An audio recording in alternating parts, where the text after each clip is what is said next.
Good morning, everyone. Today is week 2 of my 90 Days to a Better Me challenge. So I weighed in today at 163.4. I know I'm a little up from last week, but it's that time of the month. It's my menstrual cycle, so I know I'm going to be up, so I'm not worried about it. I'm going to put my current weight over here and what I look like right now over here. So I wanted to come on and give you 5 powerful tips to help you achieve your goals on this 90-day challenge. And to start, my first goal is you must plan out your meals. You have to. Knowing what you're going to eat and when you're going to eat them is a must. You have to plan them. This way, when your kids want pizza, you already have your meal preset and you know what you're eating, and you don't have to worry about the temptations of eating the pizza, even though it's there. You're going to go to your meal and you're going to heat that up because that is more important, and your goals are more important than that pizza. So having your meals planned and prepping them and knowing what you're eating throughout the week is a must. I usually like to prep my meals on Sunday for the 3 days that I work, and my 3 days shifts. So it could be Sunday, Monday, Tuesday, Wednesday, but the day before I go into work, I prep all 3 of my meals. So I know that I'm going to eat perfect. I'm not going to go eat crap, chips, junk, because I'm already going to have my meals ready to go. So that's a must. I also recommend downloading an app, any app that you can put in your daily food intake, track everything to know your macros. Macros are very important. That's your macronutrients. And you need to know what you're eating, how much you should be eating, and the best way to go about it. So my carbs is 120 grams carbs, 55 grams fat, and 120 grams protein. So I reach in at 1,800 calories per day. That's what I'm supposed to hit. I try my best to hit it. I don't always hit it. I do get close. But again, tracking is the best way. I've started tracking again. As you saw in my first video, I wrote out my calorie intake and what I ate and gave you everything for that day. And I do that daily. For me, I use my Fitbit. Sorry, I was going to say Fitness Pal. That is one, I believe, or My Fitness Pal is one. But for me, I use my Fitbit app just to track my meals. I plug in everything down to the smallest mayonnaise I might have used. I plug in every little thing to know that I'm keeping on track and I'm hitting my macros for the day and not going over them. So moving on to powerful tip number 2 is try cutting one thing that you absolutely have a hard time getting rid of out of your diet. It doesn't have to be every day, but try cutting it out at least majority of the time. So for me, my biggest one is coffee. I know a lot of you are going to be like, coffee? Yes, it's okay to have black coffee. It's okay to have a little stevia in your coffee. But for me personally, I can't drink coffee unless it's a mocha iced coffee with extra mocha and extra creamer. It's more like a milkshake instead of coffee. I always joke that it's a splash of coffee mixed in with a lot of chocolate. So it is so hard for me to get rid of that. So I've done is I am going to limit it and only have it once a week for now. And then eventually I will cut it out totally. So by the end of my 90-day challenge, the last month, I will not be drinking it. It'll be torture, and it already is torture because I want it today and I can't have it today. So just giving you knowledge on how bad my coffee is. A large mocha iced coffee from Dunkin' Donuts with extra creamer and extra mocha, the calories are 512. That's bad. The fat is 16 grams and the sugar is 72 grams. That's how bad my coffee is. If I go with a medium, it's a little bit better, but it's still terrible. Okay? So my medium is 320 calories, 10 grams of fat, and 45 grams of sugar. Not even to mention the daily cost. A large is going to cost me $4.64, and a medium is going to cost me $4.34. So I'm paying myself in a way. I'm taking the money that I would have spent on my coffee and I'm putting it away, and I'm going to just buy myself something that I want. It could be something that I need for my YouTube channel. It could be a new outfit. It could be a new workout outfit. I'm going to splurge at the end of my challenge with the money that I will have saved. And if you do the math, I'm spending $30, $35 technically a week on coffee. That's a lot of money. So we're going to eliminate it and we're going to save. Yay. So try eliminating one thing that's hard for you. Go for it. You can do it. I know you can. I'm a big Lent person and I always give up something for Lent, and that's coming right around the corner. So I don't know what I'm going to give up then, since I'm already giving up so much, but I will find something to give up on top of my coffee. You try doing the same. Trust me, it's going to be a big difference. You're never going to understand how much more calories you're going over when you're eating something that you just don't track and you don't know. And I was shocked to find out how high my coffee calories, sugar, and fats are. All right, moving on to tip number 3. Be consistent. If you say you're going to work out, do it. Don't say I'm going to do it. Then when you get close to doing it, you fail and you say, no, I don't want to do it. I'm tired. We all go through that phase where we're just like, I don't want to do it. I felt like it yesterday. And instead of not doing it, I still got my workout clothes on and I went to the gym. You just have to push through. And I know it's hard, but just showing up and doing something is better than doing nothing. So in my opinion, schedule your workouts. It could be a Monday, Wednesday, Friday. It could be daily. You do something, but you have to schedule it. You have to make the time, and it is a priority. It's a non-negotiable. You need to show up when you say you're going to show up. You have to. If you don't, you're never going to get to your goals. Just dieting alone can help, but it's never going to have you really reaching the goal that you really, really want. So my schedule is usually I work 3 days and I have 3 days off. The 3 days that I'm working, I'm in the gym. There's a gym at my work, so I'm going. That's a non-negotiable. I could be so tired and I could be like, I want to take a nap. And I could. We have the resources where I can take a nap. But I have to tell myself that by doing that, I won't get any closer to my goal. It's not going to benefit me. It's not going to help me. And anything, it's just going to push me 2 steps back, because then I'm not going to do it that day. And then the next day I might, one more day won't hurt. But it will. In the end, it's going to hurt you.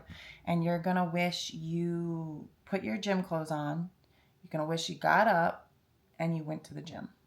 End of discussion. So that's a non-negotiable. You must go to the gym.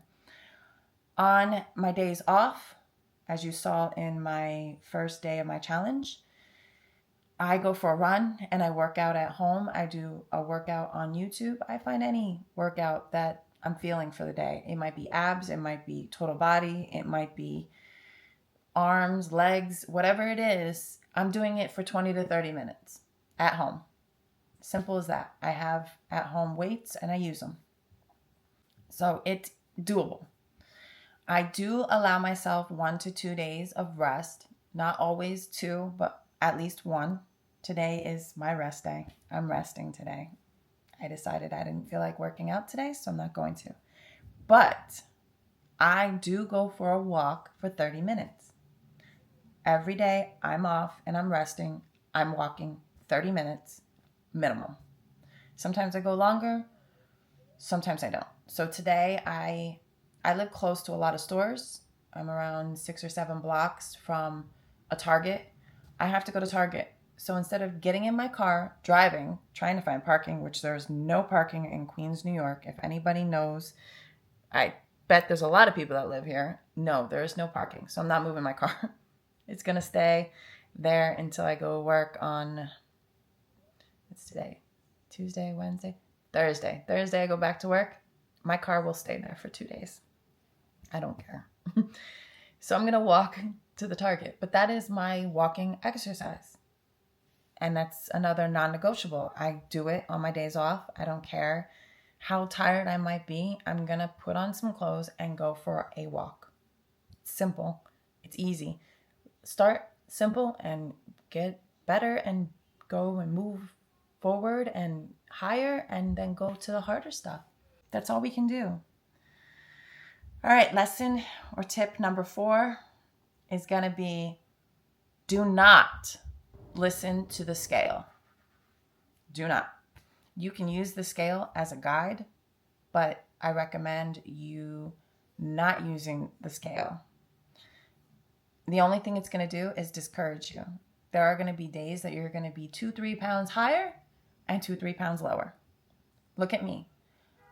My week 1, I weighed in at 162.5.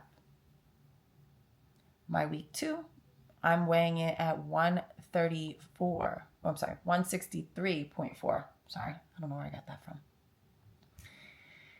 Yesterday, I weighed in at 164. It's just going to happen. The scale's never going to be 100% accurate. It's just going to make you discouraged. So the way I do it is I take photos. You've been seeing my photos. I've been showing you my progress. I take photos. And over here, I'm going to show you a picture of my 90-day challenge before, so you can see what I look like before and after. I'm going to show you another picture that was taken in June of last year, showing you a picture that's even older. That other picture next to me is going to show my arms. I wanted to show my arms. I had a picture that I was like, ew, my arms look horrible in this picture. And that picture's old. It's probably when my son was 3. My son's going to be 16 now. But the picture of last June, my arm was defined. That was a sexy arm. I don't have that sexy arm right now, but that's okay. Because I know I'm building up muscle and I'm going to grow and I'm going to get better and that arm's going to be even sexier. You're going to see my weight from before and my weight after my 90-day challenge from last time. You can change. You just got to want it. But the scale, it's not going to help you. It helps you by guiding you, but it's never 100% accurate. The best way to know is, how are you feeling? Do I feel lighter today? Do my clothes fit looser? That's how you're going to know. When you look in the mirror, it's going to be subtle. You're not going to really see it in the mirror that quickly. What's going to help and what's going to tell you that you're losing weight is the people around you. The people around you are going to be like, oh my God, you're skinny. You're flaca. My mother-in-law always used to say that last year. You're skinny. So it's going to happen and people are going to tell you. They're going to tell you. They're going to be like, oh my God, what are you doing? You look great. That's going to be your indication that everything you're doing is working. Okay. And my last tip for today, number 5, is going to be start a journal. Start journaling. I write in my journal every day. I try my best to do it. Some days I miss, but majority of the time, I write in my journal every day. And what's in my journal? It's going to start off with the date, obviously. Then it's going to start off with, what am I doing? Am I at work? And if I'm at work, what am I doing at work? It's going to show my weigh-in for the day. I always put the number up in the corner, the top corner, so I see where I weighed in at. And then I just talk about how I'm feeling. Today, I woke up, I feel a little bloated. I don't feel as good as I usually do. My clothes were a little tight. It's normal. But I write that in my journal. And I also focus on being accountable. I will put down what I ate for the day in my journal. It's there. So I know that I ate right and I didn't go and have that glass of Coke that I love. I love Coca-Cola Classic. I will drink it all the time. If you check out one of my other videos, you'll see my Cokes collection. But I love it, and I have to remind myself that it's not good for me. And it's definitely not good for me while I'm doing my 90-day challenge. So again, not every day is going to be sunshine and roses. You're going to have good and bad days, but by writing them down, you can reflect on how you're feeling now and where you want to be later. And you can tell yourself the good and the bad. And when you go back to look at it, you could be like, it wasn't as terrible as I thought it was going to be. And I made it. I did it. I got to the end of the 90 days and I'm feeling great. And I can't wait to do another 90 days. I always recommend taking a couple weeks off before you try to do another challenge, only so that your body can have a little bit more calories, not a lot. We don't want to dramatically give us 1,000 calories more, but just so your body goes on like a spike and it gets confused, so that when you go back into a 90-day challenge, your body's like, oh, okay, I remember this, and you can proceed on from there. But again, you can also, I print out pictures. I have a little small printer that prints out little pictures, and I put pictures of how I'm looking that day or that week, and I keep it in my journal. And it's something that I can reflect back years from now. And I have looked back, and I've gone back to, God, when I was, I think, pregnant with my son, and I saw how I looked. So it is doable. You can, and you will get there. I want to say thank you for watching. If you came on to the end, I appreciate it. I hope you'll like and subscribe to my channel. I'm trying to grow like everybody else here. I'm trying my best. But I also want to let you know that we're all beautiful. And my quote was, results happen over time, not overnight. Work hard, stay consistent, and always be patient with the process and yourself. Bye, everyone. Have a great day. Again, like and subscribe, please. We appreciate it here. I'm looking forward to coming on in another week, seeing where I'm at. Obviously, my weight will be down because I won't be on my cycle, and that's a plus. But obviously, I have to still work at it. It's not just going to come easily. We all have to work at it. So I'm going to sign off here and say thank you for watching. Bye. Have a great day.